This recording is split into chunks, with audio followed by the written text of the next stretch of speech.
আপনারও হয়তো মনে হতে পারে যে প্রতিটি দেশে পুরনো বিল্ডিংকে এভাবেই বিস্ফোরণ ঘটিয়ে ভেঙে ফেলা হয়, যা চারপাশের এলাকা সম্পূর্ণরূপে ধুলোবালিতে দূষিত করে দেয়। কিন্তু ইউরোপের ঘনবসতিপূর্ণ এলাকাগুলোতে বিল্ডিং এমনভাবে ভাঙা হয় যাতে এই সমস্যা কমানো যায়। এখানে ক্রেনের মাধ্যমে একটি যন্ত্রকে বিল্ডিংয়ের উপরে নিয়ে যাওয়া হয় এবং ধীরে ধীরে বিল্ডিংকে ভেঙে ফেলে। পাশাপাশি এতে পানি ছেটানো হয় যাতে সামান্য ধুলোও না ছড়ায় এবং বিল্ডিং ভাঙতে সহায়তা করে।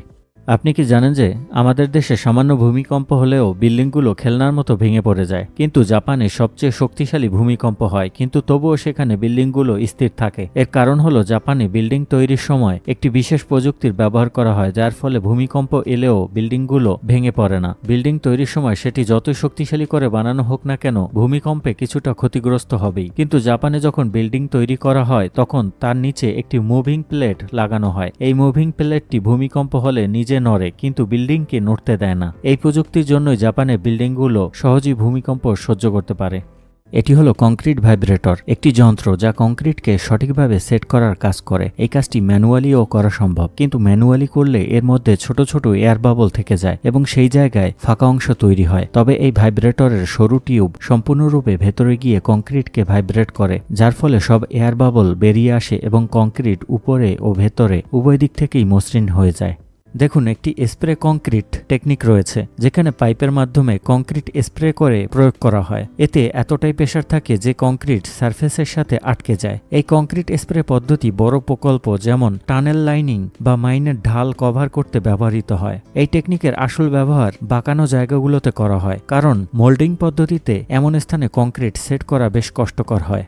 আপনি কি কখনো ভেবে দেখেছেন এই বড় বড় কংক্রিট মিক্সিং ড্রামে যদি কংক্রিট শুকিয়ে যায় তবে এটি কিভাবে বাইরে বের করা হয়? আসলে এর জন্য কিছু কংক্রিট ড্রামে এক্সেস পোর্ট থাকে যা খুলে কংক্রিটকে কেটে বাইরে বের করা হয়। তবে যদি কোনো কংক্রিট ড্রামে এই অ্যাক্সেস পয়েন্ট না থাকে তবে সেই ড্রামের একটি অংশ কেটে হাতুড়ি দিয়ে কংক্রিটকে বের করা হয়। কিন্তু এই প্রক্রিয়া ঘন্টার পর ঘন্টা সময় লাগে এবং ড্রামও অনেকটা ক্ষতিগ্রস্ত হয়। আর যদি কংক্রিট সম্পূর্ণভাবে শক্ত হয়ে যায় তবে তার মধ্যে হাইড্রোক্লোরিক অ্যাসিড ঢেলে দেয়া হয়, যার ফলে কয়েক ঘন্টার মধ্যেই কংক্রিটকে নরম করে ফেলে। তারপর তা বের করে ফেলা হয়।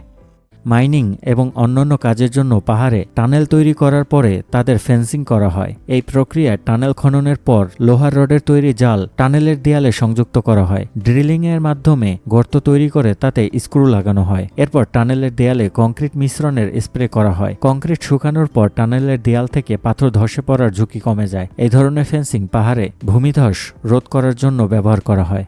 আপনি কি জানেন আজকাল কংক্রিট ম্যাটের ব্যবহার খুব দ্রুত বাড়ছে, যা নদী বা খালের তীরে ক্ষয়রোধ করে। এই কংক্রিট ব্লক ম্যাট 3 স্তর দিয়ে তৈরি হয়। প্রথম স্তর কংক্রিটের, দ্বিতীয় স্তর জিওগ্রিডের এবং সবচেয়ে নিচের স্তরটি ফ্যাব্রিকের হয়। এই 3টি উপাদান একসঙ্গে মিশে ম্যাটটিকে শক্তিশালী এবং নমনীয় করে তোলে, যা ভাঙন রোধে অনেক কার্যকরী।